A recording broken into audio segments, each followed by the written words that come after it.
Méditation du 9 juillet, l'amour en action. Quand je distribuerai tous mes biens, quand même je livrerai mon corps pour en tirer fierté, si je n'ai pas l'amour, cela ne me sert à rien. 1 Corinthiens 13, verset 3 dans la version Nouvelle Bible Seconde. Grâce à l'amour, celui qui aime permet à l'être aimé de réaliser ses potentiels, a souligné Viktor Frankl. Si nous pensons aux personnes que nous aimons, l'image de nos enfants, de notre époux, de nos parents et de tous ceux avec qui nous avons un lien affectif étroit nous viendra sûrement à l'esprit. C'est certain, nous leur souhaitons le meilleur dans tous les aspects de la vie. Ce souhait est bien sûr logique et légitime, mais pour ce faire, il est bon de se rappeler qu'au-delà de cela, nous pouvons en faire beaucoup pour eux. L'amour que nous leur manifestons est le meilleur outil pour faire en sorte que nos bien-aimés réalisent et renforcent le sens de leurs valeurs personnelles et leur capacité de réalisation. Deux aspects fondamentaux pour une personnalité saine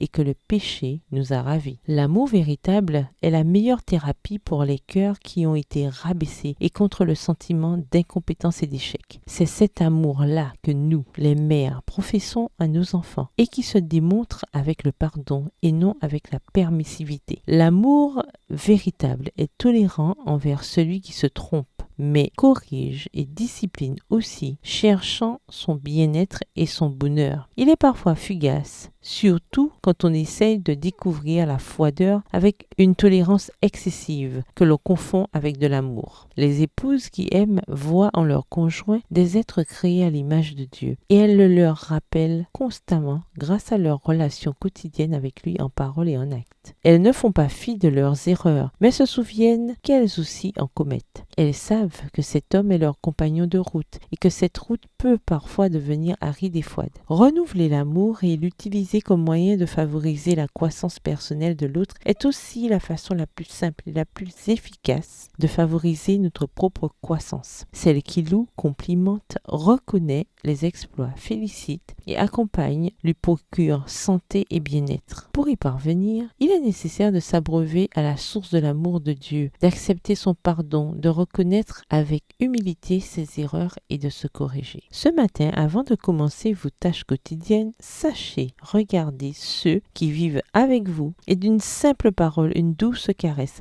Rappelez-vous tout ce qu'il signifie pour vous et pour Dieu. Bonne journée et que l'Éternel vous bénisse.